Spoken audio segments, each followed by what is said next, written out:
നമസ്കാരം. India England T20 പരമ്പര ആവേശകരമായി പുരോഗമിക്കുകയാണ്. ആദ്യ 2 മത്സരത്തിൽ ഇന്ത്യ ജയിച്ചപ്പോൾ മൂന്നാം മത്സരത്തിൽ ജയം ഇംഗ്ലണ്ടിനൊപ്പമായിരുന്നു. 2 മത്സരങ്ങൾ ശേഷിക്കെ പരമ്പര ആര് നേടുമെന്ന് പറയാൻ സാധിക്കാത്ത അവസ്ഥയാണ്. 4ാം T20യിൽ ഇംഗ്ലണ്ട് ജയിച്ചാൽ പോരാട്ടം കടുക്കുമെന്ന കാര്യവും നിസ്സംശയം പറയാം. മൂന്നാം മത്സരത്തിലെ ജയത്തോടെ ഇംഗ്ലണ്ട് തിരിച്ചു വരാനാകുമെന്ന ആത്മവിശ്വാസത്തിലാണ് ഉള്ളത്.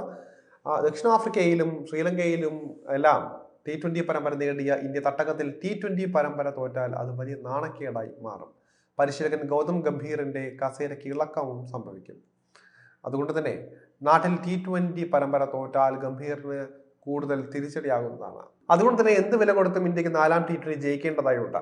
ഇതിനായി ടീം ശ്രദ്ധിക്കേണ്ട കാര്യങ്ങൾ എന്തൊക്കെയാണെന്ന് പ്രത്യേകം പരിശോധിക്കേണ്ടതുണ്ട്. നിലവിലെ ഇന്ത്യയുടെ പ്രശ്നം തുടക്കം പാടുന്നതാണ്. സഞ്ജു സാംസൺ നിരാശപ്പെടുത്തുന്നതോടെ പവർ പ്ലേയിൽ ഒന്നിലധികം വിക്കറ്റ് ഇന്ത്യക്ക് നഷ്ടമാവുന്ന സാഹചര്യമുണ്ട്. ഇത് പിന്നാലെ എത്തുന്ന ബാറ്റർമാരെ സമ്മർദ്ദത്തിലാക്കുകയും ചെയ്യുന്നുണ്ട്.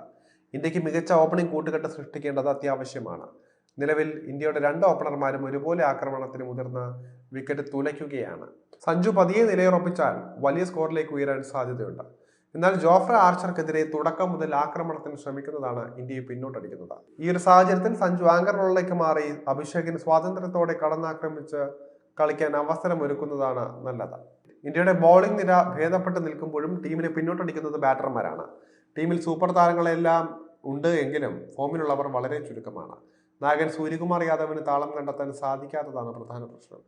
ഇന്ത്യയുടെ T20യിലെ ഏറ്റവും വിശ്വസ്തനായ ബാറ്ററാണ് സൂര്യകുമാർ യാദവ്. എന്നാൽ സമീപകാലത്തെ പ്രകടനങ്ങളെല്ലാം നിരാശപ്പെടുത്തുകയാണ്. തിലക് വർമ്മ 3ാം നമ്പറിൽ കളിക്കുമ്പോൾ തിളങ്ങുന്നുണ്ട്. എന്നാൽ 4ാം നമ്പറിലേക്ക് ഇറങ്ങുമ്പോൾ ഈ ഒരു മികവ് കാണാൻ സാധിക്കുന്നില്ല. നിതീഷ് കുമാർ റെഡ്ഡിയും റിങ്കു സിംഗും പരിക്കേറ്റ് നാട്ടിൽ മടങ്ങിയപ്പോൾ ഫിനിഷർ റോളിൽ ഹർദിക് പാണ്ഡ്യയ്ക്ക് ഉത്തരവാദിത്തം കൂടിയിട്ടുണ്ട്. പക്ഷെ ഉയർന്ന സ്ട്രൈക്ക് റേറ്റിൽ കളിക്കാനും ആകുന്നില്ല. ധ്രുവ് ജുറേലിന് ഫിനിഷർ റോളിൽ മികവ് കാട്ടാൻ സാധിക്കുന്നതുമില്ല.